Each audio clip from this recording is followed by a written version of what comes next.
Good morning, everyone. I hope everyone slept well and that you got to enjoy the sunshine yesterday. I'll be reading chapter 2 in just a moment. If you want to pause and grab a blanket or a pillow and find a comfy seat, please do so. I hope you get to relax, enjoy, and listen to this story, for it's one of my favorites. Okay, here we go. Jonas watched as his father poured a fresh cup of coffee. He waited. His father finally said, every December was exciting to me when I was young.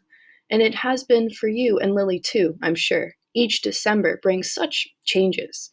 Jonas nodded. He could remember the Decembers back to when he had become, well, probably a 4. The earlier ones were lost to him, but he observed them each year, and he remembered Lily's earliest Decembers. He remembered when his family received Lily, the day she was named, the day that she had become a 1.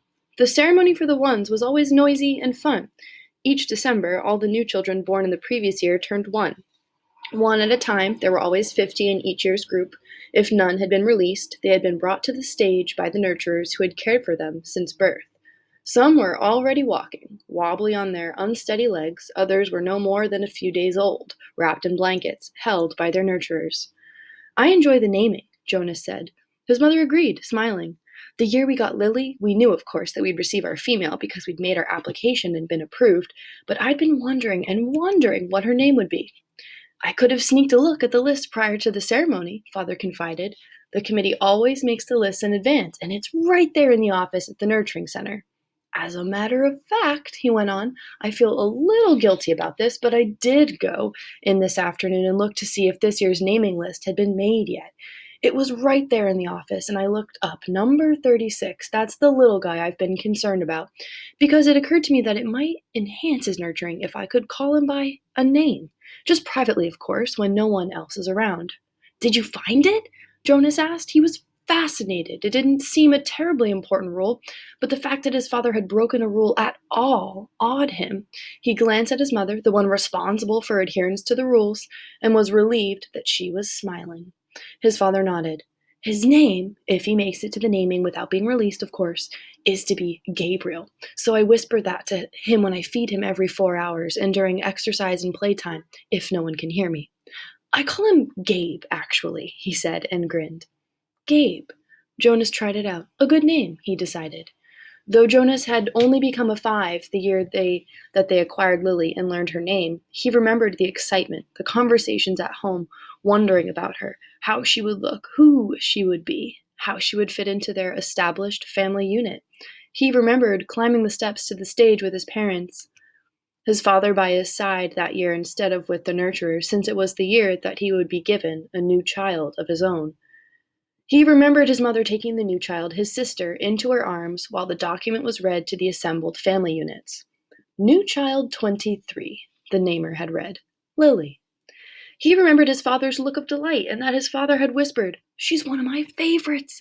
I was hoping for her to be the one. The crowd clapped and Jonas had grinned.